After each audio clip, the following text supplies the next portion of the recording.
All right, good afternoon, everyone.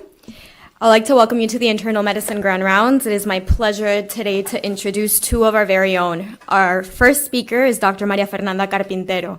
Dr. Carpintero is an assistant professor in the Division of Rheumatology, and she is the director of the Lupus Center. She is originally from Colombia, where she obtained her medical degree and then completed residency in internal medicine and fellowship in rheumatology at the University of Miami.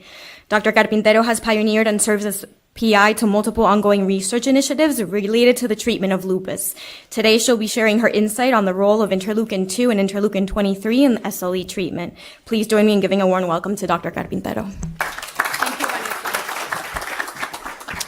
Good afternoon, everyone. So today I'm going to talk about the role of IL-2 and 23 in the treatment of lupus. So we're going to, that's my research disclosures. So I'm going to start with a brief clinical case. Actually, this is one of my actual patients in the clinic. So this is a 40-year-old Hispanic female. She was diagnosed with lupus around 2005. She presented with fever, pancytopenia, alopecia, rash, arthritis, and positive serologies for lupus. Was treated with different doses of steroids, hydroxychloroquine, and she had, some good response. She did relatively well for like 5 years, but had a severe flare-up, including, fever, worsening anemia, rash, arthritis, and she had actually lupus erythematosus with seizures. At the time, she needed high-dose steroids, pulse with cyclophosphamide, and she was transitioned to azathioprine. Eventually, her cerebritis got better, but her arthritis became a problem. So she was not able to be really well controlled, so she was transitioned to methotrexate.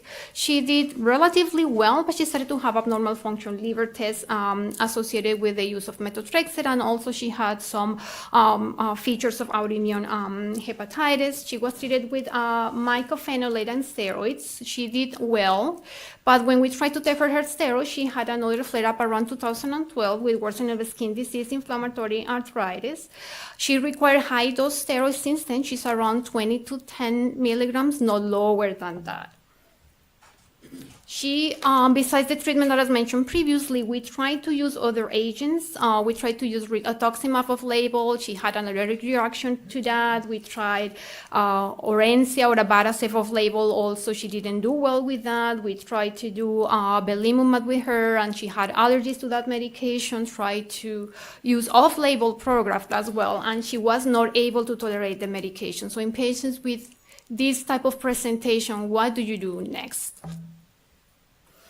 So the treatment goals in patients with lupus is to, induce improvement or remission and maintain this disease activity as low as possible. The idea is also to prevent organ damage. This decrease the disease complications and the use of steroids or immunosuppressants on these patients. Despite that, we have improved survival and quality of care on these patients. We have still unmet needs in patients that have chronic disease and that have, recalcitrant disease, like in her case. So the treatment in patients with lupus depends on the immunosuppression is going to depend on the patient's characteristics, the disease activity, the affected organs or organs that they have affected, the comorbidities. And as I said before, the outcomes have improved, but the current recommendations of treatment in patients with lupus is mostly based on, small case reports, off-label medications, and uncontrolled trials. And we still have not safer or better medications than what we currently have. So the current FDA-approved medications for SLE, you can see it in the left. So you have steroids, aspirin, hydroxychloroquine, belimumab, that is a monoclonal antibody that was approved by the FDA in 2011. But still, compared with other autoimmune diseases, we lack significant treatment on these patients. In the right side, you can see the other medications that we use, but none of them have they are not based on clinical trials.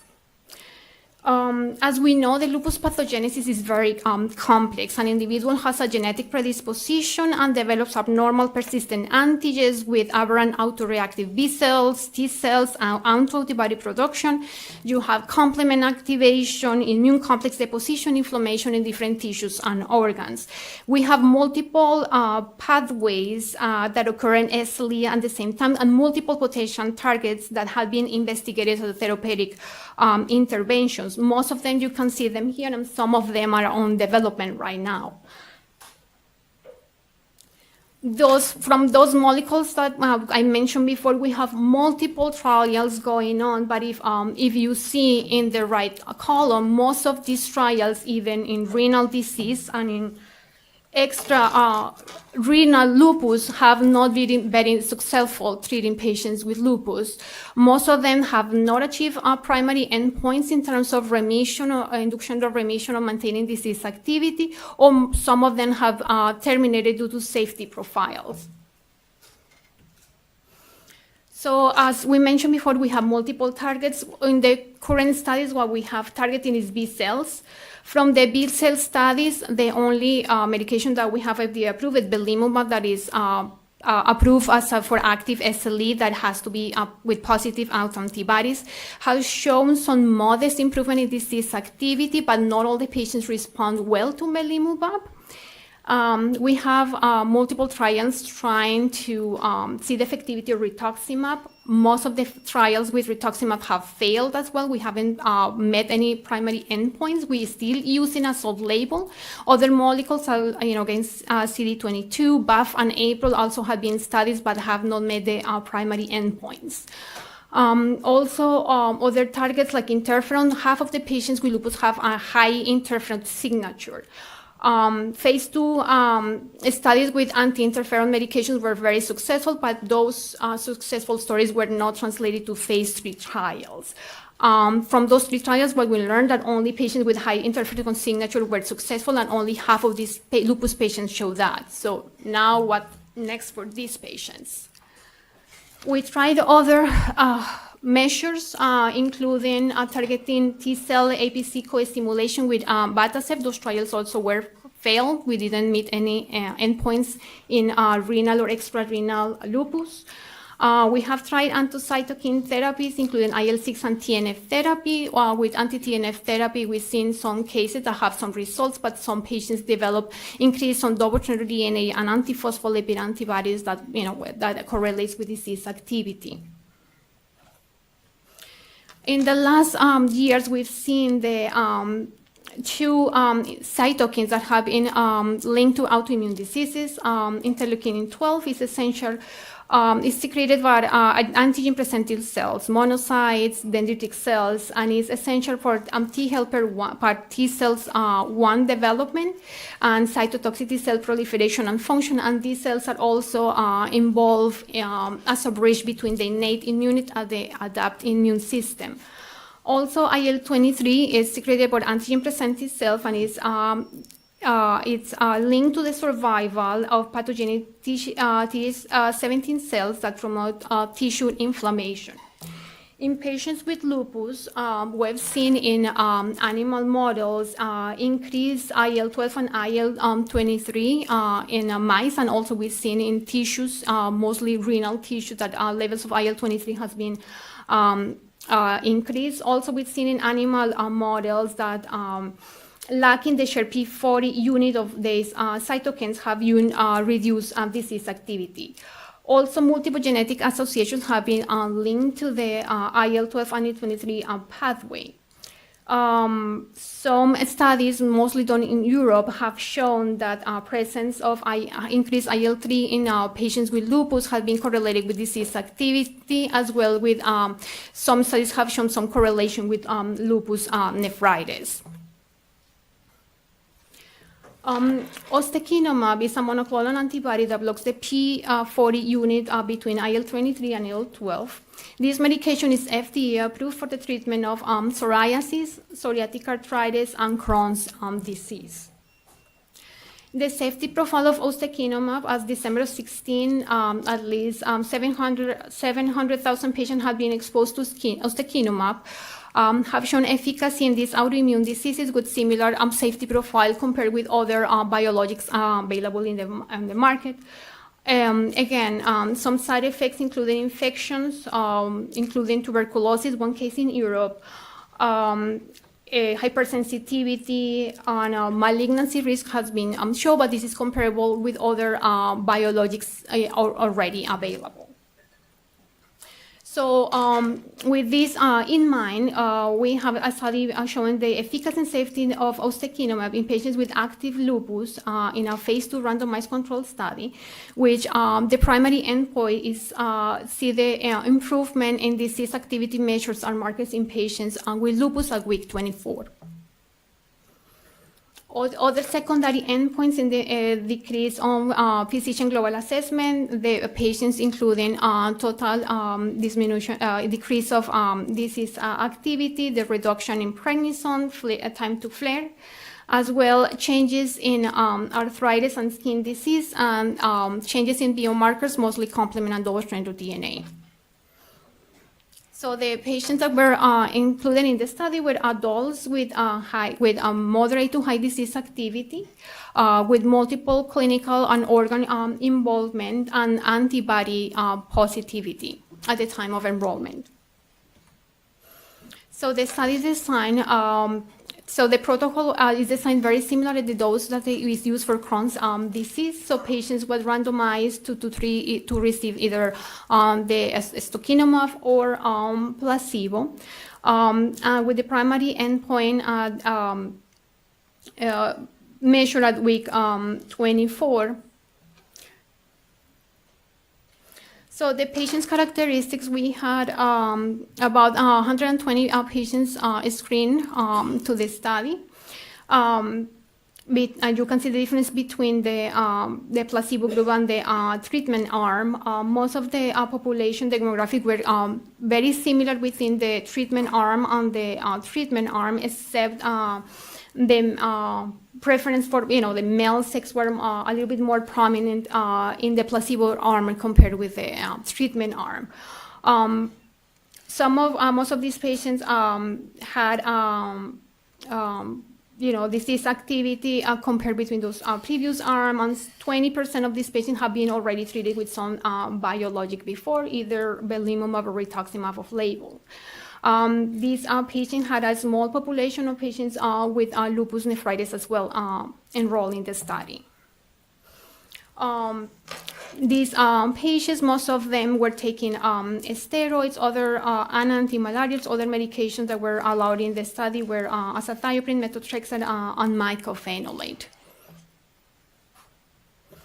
So results of the studies, we see some statistical significant improvement on overall disease activity at week 24 compared with placebo. As you can see in the graph, the blue line corresponds to the treatment arm compared with the placebo.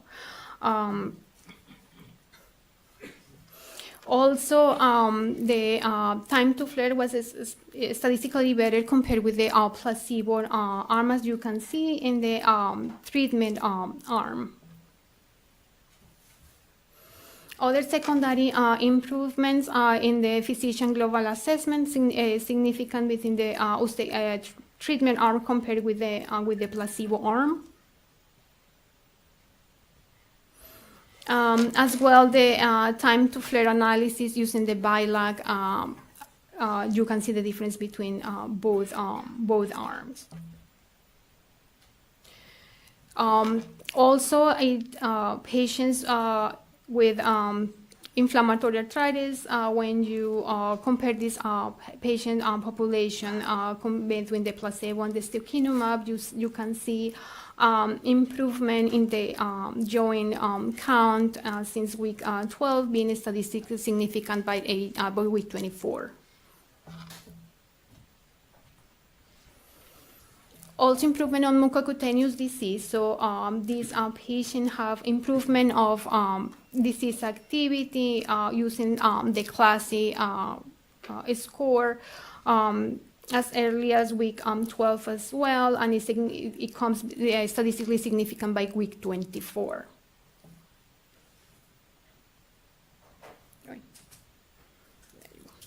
Serological markers also improve, so a measurement of C complement on double-stranded DNA and ANA were done in these patients. We saw a trend in terms of improvement of C3 levels in the treatment arm compared with the placebo, as well decrease on levels of double-stranded DNA in these patients.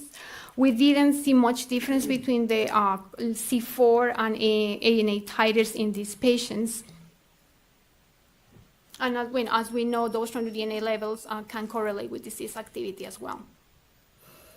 The adverse events, we have adverse events. Most of them were infections, adverse events, nasopharyngitis, upper respiratory tract infections, urinary tract infections, very similar between both groups, and the frequency of adverse events is very similar between previous report trials in in psoriasis and Crohn's disease.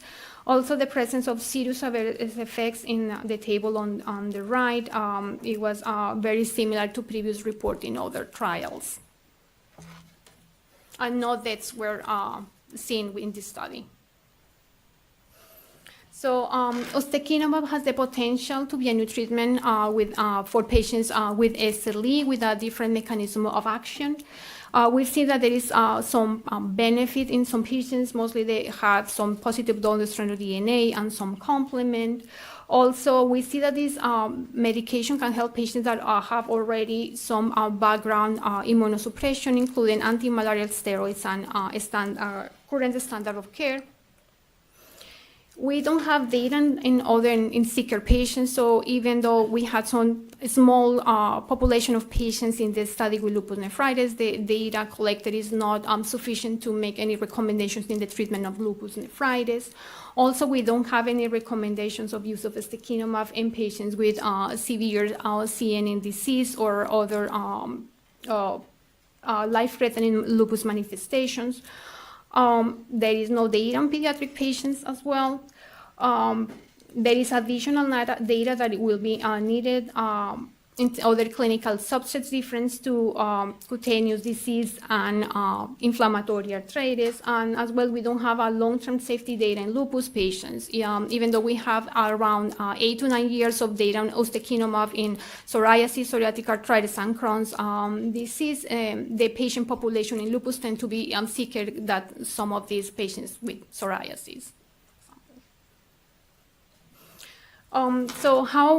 Even though that we have some good data, we still have a lot of unmet necessities in patients with lupus. We know that we have some standard of care that is not affecting all these patients, have significant side effects.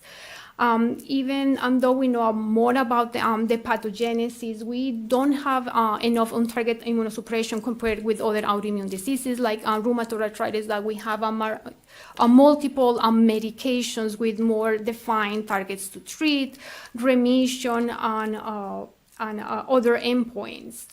As we know, the response to therapy in lupus is a very heterogeneous disease. We have different organ manifestations with different clinical disease activity, from low disease to life-threatening, and even though these patients share the same immunological pathway, can be clinically completely different.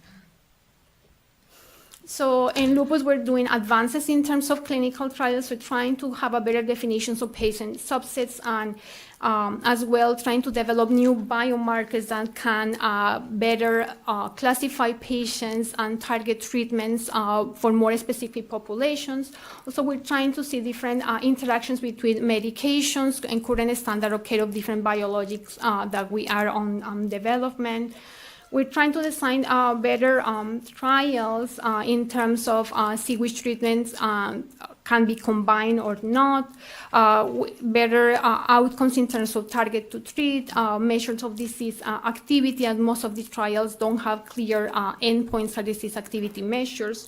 As well, try to get a better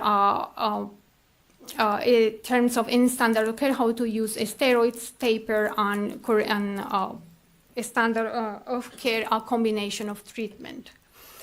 In conclusion, we know that ustekinumab can be a new pathway, has a potential to be a new treatment for SLE with a new mechanism of action, and have shown a similar safety profile, similar to previous studies seen in psoriasis, psoriatic arthritis, and Crohn's disease, but we still more studies on more data in this medication in our cohort for patients.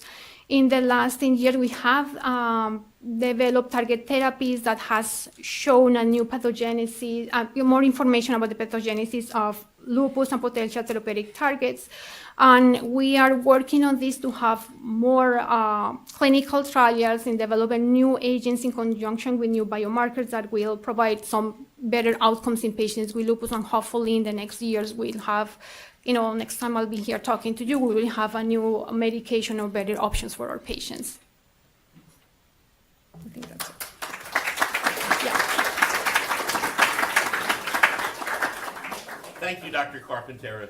We'll entertain some questions from the audience. Maybe I can begin by going back to your original case where the patient was unclear whether there was a hepatitis secondary to the lupus or a drug reaction. Have you been able to see in any of the patients that you treated in this trial resolution of hepatitis specifically, or does that become, it wasn't listed as one of the side effects, So no, with ustekinumab, we haven't seen anything in terms of abnormal liver function tests. In this particular patient, we thought it was more related to the medication that she was using. It was more like drug-induced, liver injury. Was that based on biopsy? No, unfortunately she didn't get a biopsy, so we still have issues in terms of lupus care. So part of the difficulty in her particular case is that she's not a very compliant patient either. So that's part of another topic in terms of adherence with our chronic patients, but she has issues in coming and going to clinics, or insurance, personal issues, things like that. So what we concluded in this patient that was more related to her current treatment between the methotrexate and the steroid she was using. In clinical practice, what we've seen is sometimes patients with lupus, when they have active disease, they develop increase of a little bit of transaminitis that improves with the treatment itself of the disease. Okay, any other questions? Well, thank you, Dr. Carpintero. We appreciate it. Thank you.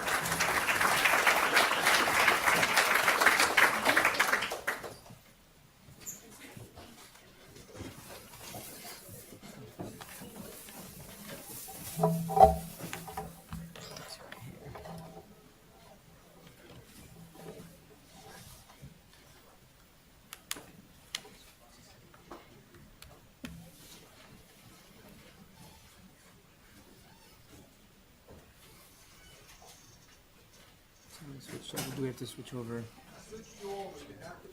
We connected. Done. We are connected. We already did it. Then try the USB. No, USB you can't do. So, does you want me to do this one? I can do that one if I have.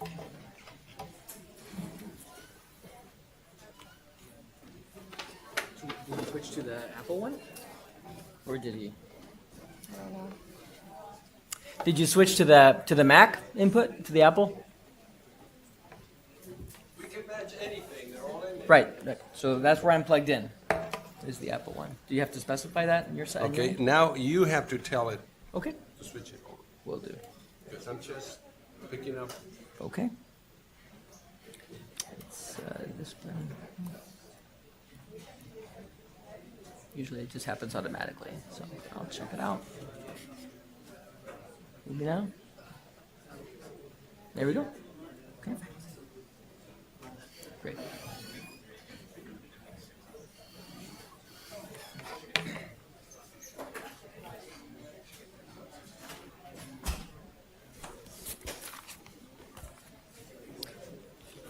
Okay, so we're going to move on to our second speaker. Our second speaker is Dr. Roger Alvarez.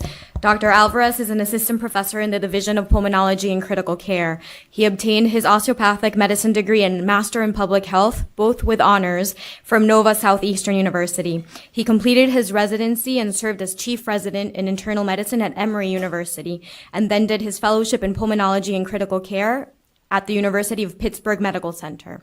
Dr. Alvarez has vast research experience focusing on endothelial function and nitric oxide signaling, pulmonary hypertension phenotyping, and the treatment of pulmonary hypertension related to chronic lung disease. Please join me in giving a warm welcome to Dr. Roger Alvarez.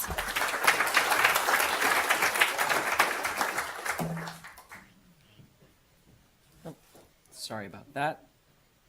Hopefully we're back again. Should be back up. Oh man. It was just there.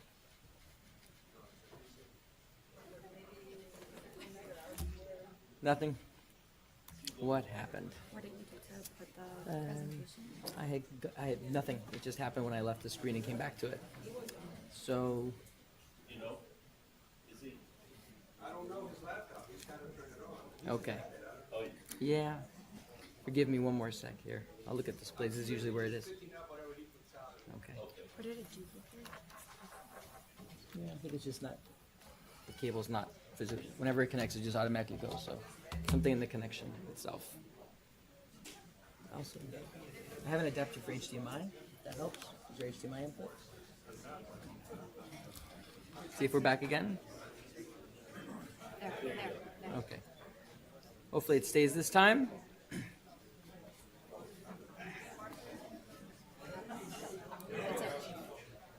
Okay, and just get this out of the way.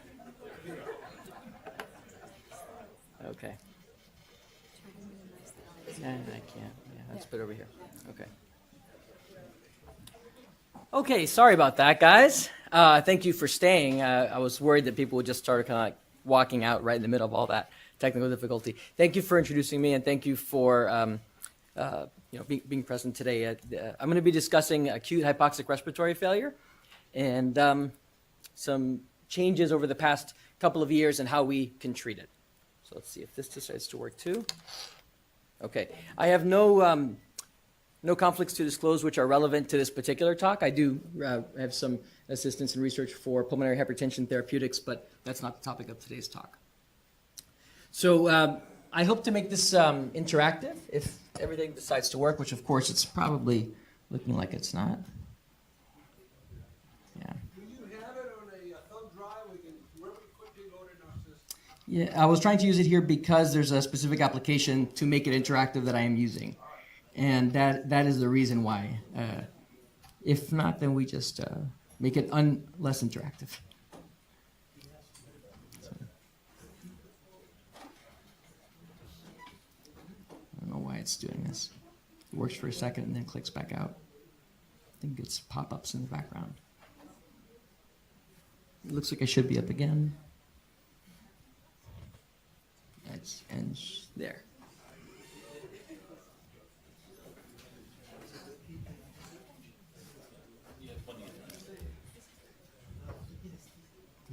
I think it's just a bad cable. But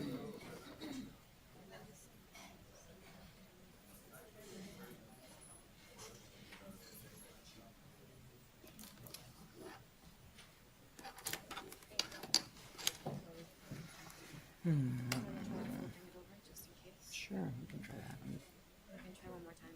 Yeah, but if not, then we'll do that. Yeah. There's a way where you put the display. It's just a duplicate of your. Yeah. Yeah, that's we can try that, but it seems like it's just the cables coming in and out.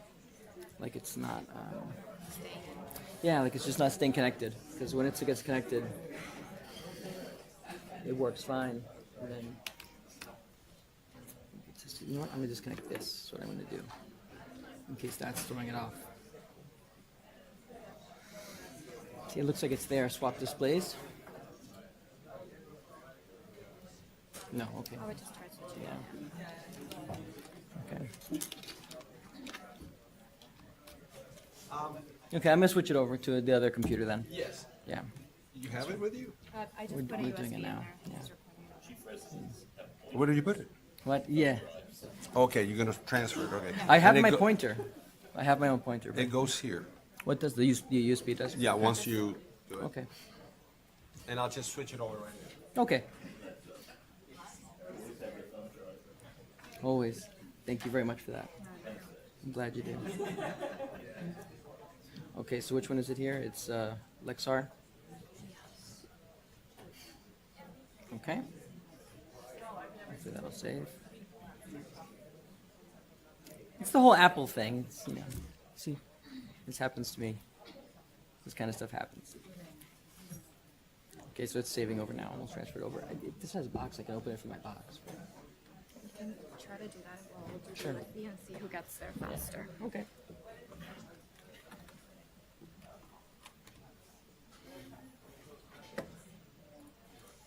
Probably you'll get there faster.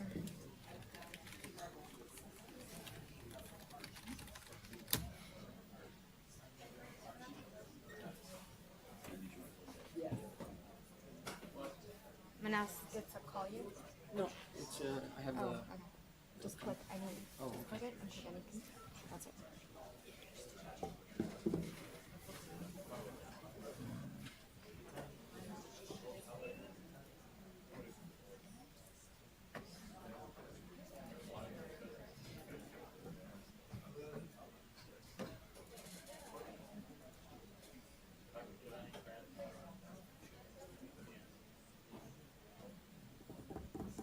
Seems like it's frozen. Yeah, looks like it's crashed out. Okay. All right, so we'll try it this way. Okay, so we'll try it this way then. Little changes that the interactive part will not be may not be functional. We can try and see if it does work. So let's just give it a shot just in case. What you would do is type, send a text message to the number 37607, and the text of the message, write the word R Alvarez, and it should log you into this presentation so that when we have some poll questions, you can interact. I'm not sure if it'll work off of the Mac, but we'll give it a shot. And to test it, is everyone got it? So you're texting to the number 37607, and just the word should be R Alvarez.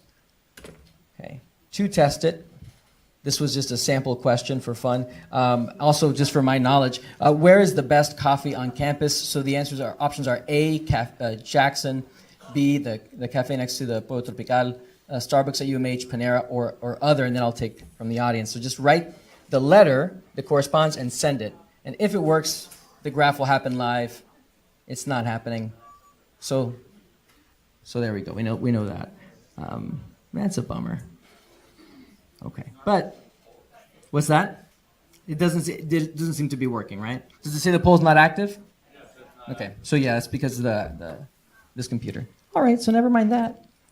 We'll just go ahead and start with the actual case. So this is an actual patient here that I took care of at Jackson Memorial Hospital, and this is a 50-year-old gentleman who works in maintenance in air conditioning ducts in a building, and presents with about 5 days of malaise, some dry cough, severe headaches, myalgias, and very high fevers.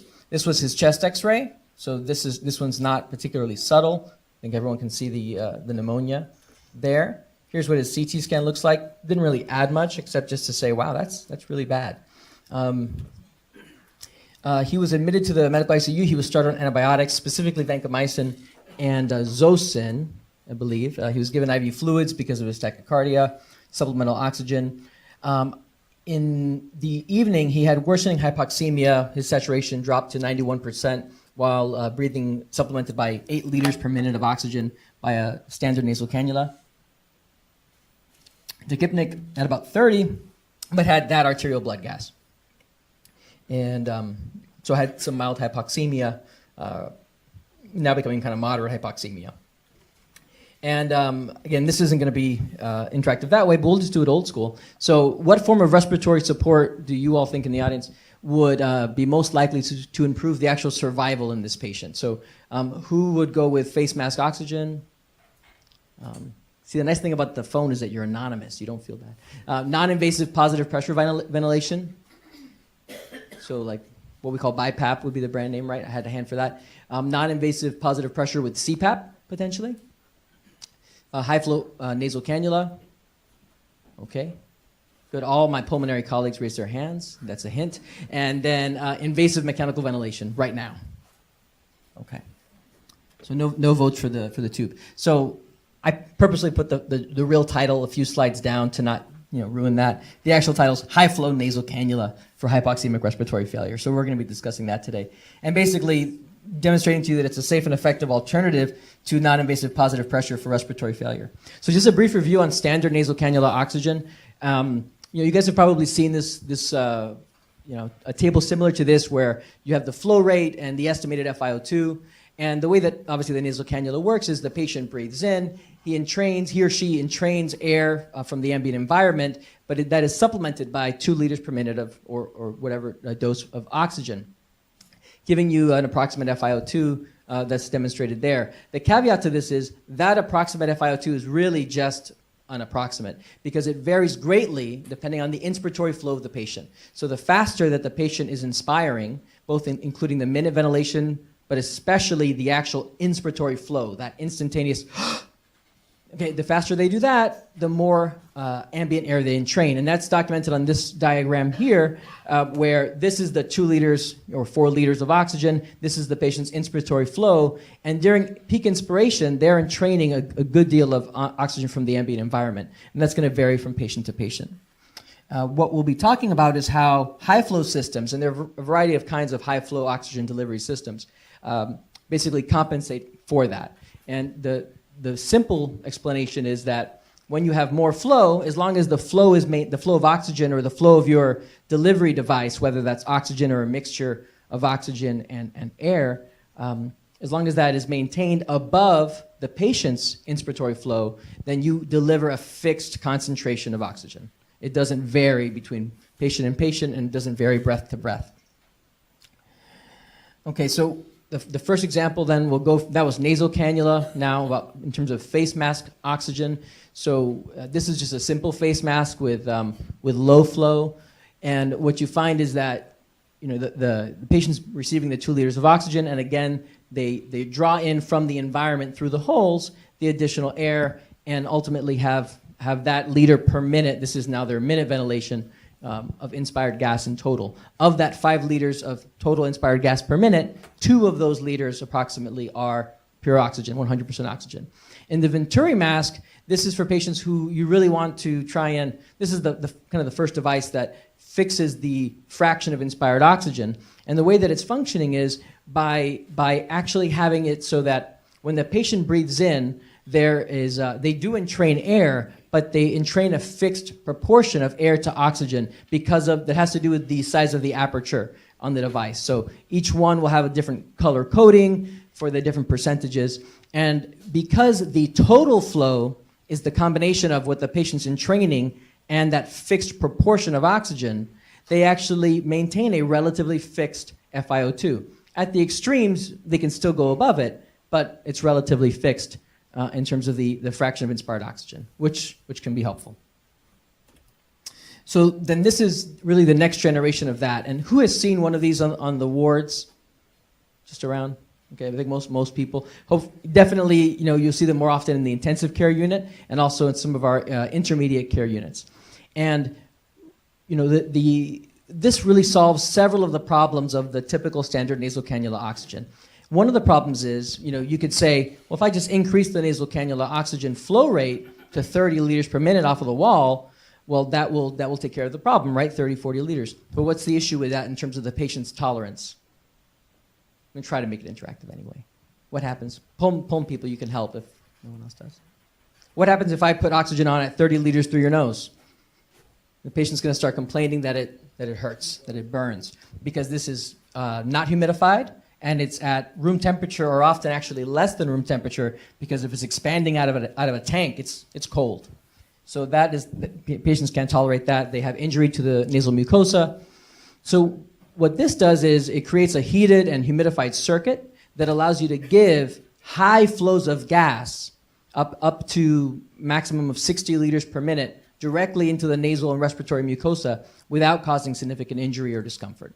Okay? So that's the first thing, is it's heated, it's humidified.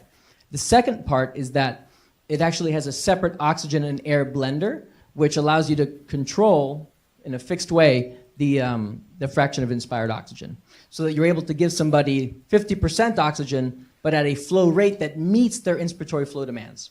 And this is more comfortable and results in better, more reliable oxygenation. At least that's the principle, and what I'll be talking about today is some of the data behind that and how that's changed what we do in acute respiratory failure. In terms of the physiological benefits, in addition to just giving you, a fixed amount of oxygen, other benefits include washing out the dead space of the upper airway. So because the flow is so high, it actually is greater, in particular during expiration. There's a circuit where it's pushing air in that's leaving your mouth and washing out that anatomical dead space. And as we know, dead space affects the efficiency of our ventilation. So by washing that dead space out, it actually improves ventilation directly, improves your CO2, decreases your VDVT. And it's actually, any face mask device is always going to increase your dead space. Any tube that you put in the trachea is always going to increase the dead space because plastic doesn't participate in gas exchange. So this is an advantage. By doing that, it actually lowers the minute ventilation requirement. So the patient has to breathe less because they have less dead space per breath. Okay, so this is not just that it's ventilating the patient, it's just making their own ventilation more efficient.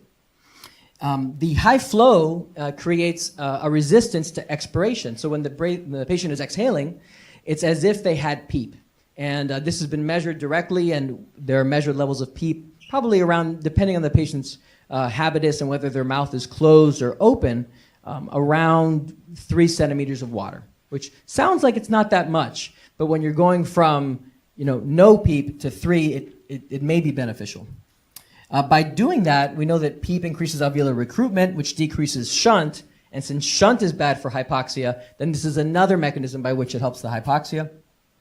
It stents open the airway, much like a CPAP would, less than a CPAP would, but by doing so decreases the work of breathing. That's due to the closure of airways that can happen, especially in the obese. The delivered flow, we discussed this already, delivers a constant FiO2, and we discussed that it's warmed and humidified. Now, relevant, not just that it's more comfortable, but because our airways are meant to be warmed and humidified, when they become cold and dry, the mucociliary function decreases, and it leads to thickening and drying of mucus. And if anyone has ever seen one of your patients cough up a dry, especially a patient on BiPAP, had a attending that used to call it dry PAP, you get these incredible, really almost concrete-like secretions. And this, by being heated and humidified, tends to decrease that. So basically, these are some of the physiological benefits, and they have a complex interaction where they actually, by improving dynamic compliance, by improving your ventilation perfusion matching, by decreasing shunt and dead space, by making work of breathing easier, by having you have to do less of it and keeping your airway open, you actually affect these physiological parameters like tension, mechanical power, and diaphragm loading, which then lead to physiological benefits in terms of reducing injury. So we know that ventilator lung injury, for example, is due in part to closure and opening of alveoli. It's due to overdistension as well. And you have reduced, here in the chart they're calling it ventilator injury because it's analogous. That same type of injury is potentially decreased. Improved oxygenation. The patient is comfortable, can tolerate it. Many patients you find rip off the BiPAP mask and can tolerate this better, and ultimately potentially leading to improved clinical outcomes. So that makes sense in theory, but what data is there to actually support that it does what we would think that it would do? And there is actually some really elegant work that's demonstrated the presence of this physiological benefits. So this is what we're looking at here is, see if this one wants to, oh no, of course. What did I do? Okay, not that bad, all right. Not that bad, okay, good. So this is esophageal pressure, and esophageal pressure is proportional to pleural pressure. So this is just showing that high flow nasal cannula decreases the esophageal pressure, pleural pressure, which is the work of breathing. And this here is also, so the PTP is the pressure time product. So just like in the heart, you have a pressure and time product that equals your work. So this is your true measurement of work of breathing. And you can see that it decreases with hypoflow cannula. This is actually a systematic review of multiple studies where they had patient-level data, and they show that breathing frequency or tachypnea improves with high-flow nasal cannula, and PCO2 remains stable. So if you have decreased tachypnea and a stable PCO2, that is evidence of that decreased dead space that we're talking about. Your ventilation is more efficient. And all this is excellent, but most important, this is really a landmark study that was published a few years ago now that about high flow oxygen in acute hypoxemic respiratory failure. And in this study, they took several hundred patients that did not have COPD as the cause of their respiratory failure, did not have immunosuppression. Those are two groups for which we have good data for BiPAP, so we didn't want to bias the study against it. And randomized them to receive either standard oxygen therapy, which was either a regular cannula or a face mask of oxygen, versus non-invasive positive pressure, which was typically BiPAP, and or BPAP, I should say correctly, and high flow nasal cannula. And the results were really remarkable. So this is, we might have expected some of this. So we have a lower cumulative incidence of intubation. So it decreases the likelihood of being intubated relative to standard oxygen or non-invasive ventilation. But this is, to me, the take-home table. If you remember one thing from everything I discussed today, this is mortality, survival at day 90. So this is, I think, a real good mortality number. And we see that high-flow oxygen has the greatest survival. Beneath it, we have standard oxygen therapy. And last, non-invasive positive pressure. And so I think this surprised some people when this study came out, that non-invasive ventilation led to an increased risk of intubation in this prospective study, and an increased risk of death in these patients with hypoxemic respiratory failure. Again, not COPD patients, for whom we know there's a benefit, but patients who are coming in most of these patients had pneumonia with severe hypoxia, without hypercapnia. And so again, this is that curve just kind of blown up, a very significant difference in terms of risk of the need for intubation and mortality. Interestingly, the mortality was driven by cardiac collapse. So it was not just a pure hypoxia issue, but actually really demonstrating that there's a cytokine release issue that happens when you have lung injury, just like any other organ injury. And that was actually the cardiovascular collapse, cardiac arrest, that drove that difference in mortality. So for a relatively small difference in terms of intubation, a big difference in mortality. So non-invasive positive pressure, BiPAP, not good for your patients with pneumonia for probably several reasons. One is there's a variable, often high tidal volume. We know low tidal volume is good for these patients with acute lung injury. They end up with variable and possibly high tidal volumes. We talked about mucus plugging, dead space. Gastric insufflation, inflating your stomach, is not good, leads to aspiration and decreased respiratory system compliance. And patients who are altered may not be able to tolerate BiPAP and if they're restrained, because you have to restrain them to keep the BiPAP on, that's never a good thing. You never want to see that patient on BiPAP restrained, filling their stomach with air, waiting for an emesis to just end up in their lung, and or a mucus plug that they can't expel because of that. And I've intubated plenty of patients where you go in and you need a forceps to pull out the mucus because it's so hard in terms of and dry.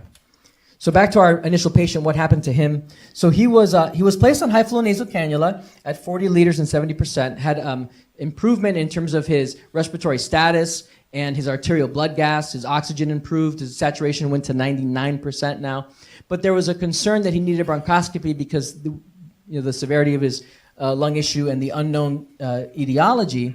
And so he was intubated around 4 a.m. At 5 a.m., the 6 a.m., the Legionella antigen came back positive. So I mentioned what antibiotics was he on? He was on vancomycin. So we were missing something, which was Legionella, and probably why, despite good supportive care, if you don't have the right antibiotic on board, it's going to be the patient won't do well. So subsequently, azithromycin was added and later switched to levofloxacin, and then he pulled out his tube. So leaving us to the next question. So post-extubation, he has hypoxia. I come in the morning, he's on a face mask, a little tachypnic, but a good sensorium. and decided, well, what do we do there? So, this is a patient who's now tachypnic, hypoxic, on face mask oxygen, just self-extubated a couple hours before I got there. Do we do immediate reintubation, positive pressure ventilation, monitor him closely on face? You know what I'm going to say, right? So I placed him on high flow nasal cannula. Okay, so 48 hours. So initially he was placed on a Venturi face mask, and he did okay, but did much better when we switched him over to high flow nasal cannula. In 48 hours, he left the ICU, and on hospital day 7, he was discharged home. So this was a patient who came in with really acute lung injury, and his own self-extubation, I think, ultimately probably helped him because he was able to get off that positive pressure ventilation, that ventilator-induced lung injury, and just did great with high-flow oxygen.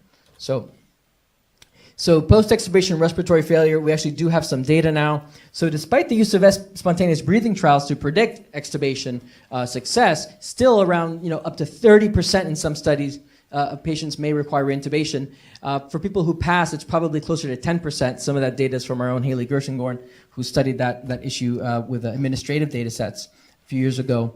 So there's still a percentage of patients who will need reintubation. Prophylactic BiPAP works for COPD to prevent reintubation, but rescue BiPAP is associated with increased mortality, probably because you're just delaying the inevitable. And so there were 2 studies in high-risk and low-risk patients of the use of high-flow nasal cannula. So in the low-risk patients, they compared conventional oxygen therapy with high-flow therapy, and I should mention, all these therapies were stopped at 24 hours. So this was just 24 hours of support post-extubation, and you see a significant difference. There's an absolute risk reduction of more than 6%, a number needed to treat of 20 to prevent 1 reintubation, which is, in terms of ICU medicine, that's pretty nice. Interestingly, in the high-risk group, they compared high-flow oxygen to non-invasive, and there was no difference in the 24 hours that they were on therapy. But afterwards, this was one group in whom the high-flow oxygen was associated, or again, they weren't on high-flow oxygen anymore, but the withdrawal of it was now associated with an increased risk of reintubation.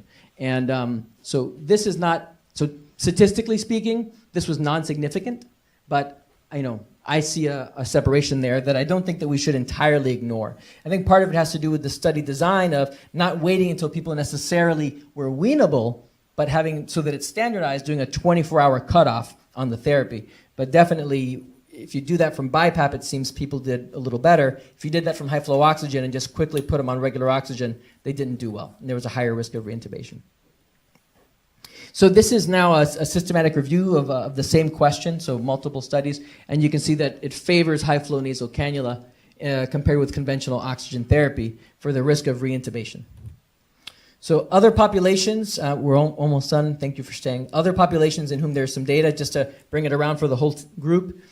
So post-renal transplant patients with acute hypoxic respiratory failure, there is now specific data in that group that it can reduce the risk of intubation, or the need for intubation in those patients. Again, they were excluded from the other study I showed you, the Florali study, because immunosuppressed patients were thought to have a benefit from BiPAP. So this specifically studied that question. Post-cardiac surgery, this has now been shown to be equivalent to non-invasive ventilation.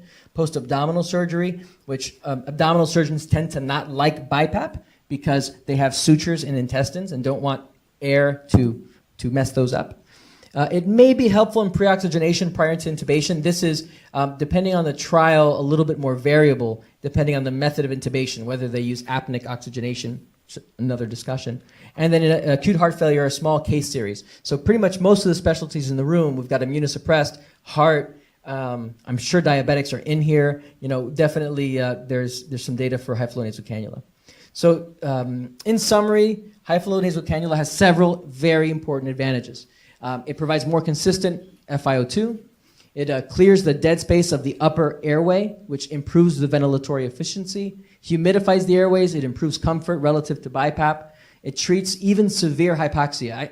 My experience is if someone is too hypoxic for high-flow nasal cannula, often when I intubate them, it is not that much easier to oxygenate them, honestly. This device works incredibly well from an oxygenation standpoint. You often have to go to, that patient often needs paralytics and prone positioning.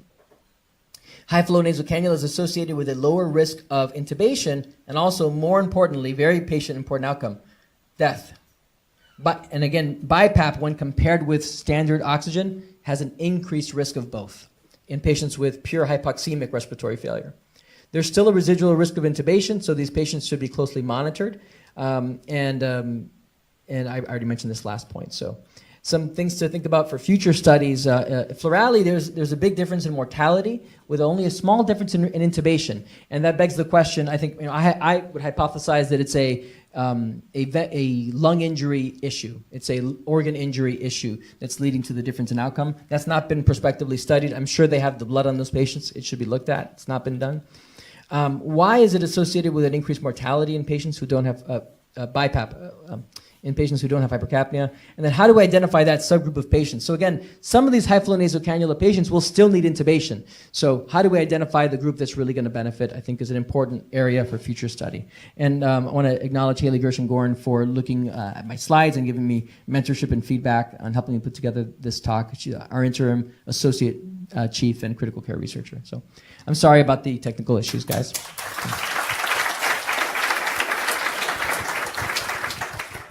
Even with the technical issues, that was a great talk. Thank you very much. We have time for one question because of the hour. Yeah. Roger, so with this, what is the logistics to integrate this in the medical work? Because many of the interventions occur right there. Yeah. When the acute lung injury is mild, Yes. it's not moderate or severe. Yes, you're absolutely right. This was a conversation Dr. Gershengorn and I were having earlier. So one of the issues is that it requires a lot of oxygen, and I don't know, I haven't looked at our facilities whether all of the wards are able to provide that to the machine. I know that when I trained in Pittsburgh, only a few of the units could give it. So ICUs can do it, step downs. That was part of the reason. It doesn't need as much monitoring as a ventilator in terms of alarms. It needs continuous pulse oximetry to see if someone decompensates, but you're not worried about a plug on a ventilator causing a pneumothorax, right? So it should be able to be integrated. It's not been done in the U.S. that I've seen or that I've seen in the literature. But what's limiting is, I think, we have to look at our facilities and be ready to understand that these patients need monitoring, but if they do well with it and they're improving, they don't need necessarily the ICU intervention. So intervening early, I think, that also hasn't been studied. So we haven't studied early high flow per se. I think that's an issue to look at. Is would that actually prevent some of the alveolar collapse that worsens the shunt, that worsens the injury? Like you said, the more mild. The suggestion that could be the case is the low risk post-extubation. So these are people who are intubated less than 7 days and don't have pre-existing conditions. They still had a benefit from high flow oxygen. So it may be that even the milder patients do get that benefit. Thank you very much. So in Dr. McGlane's patients that have post-lobectomy, is there any reason you didn't put that up? Because unlike BiPAP, where there would be a reason, that's a great question. And that's the idea. The heat was only 3, so it's enough to help, probably not big enough to hurt. And maybe even removing air. yeah, having been on that as a patient, I can tell you the BiPAP was just I couldn't tolerate it. And if I would have had this now, the device itself is insidious.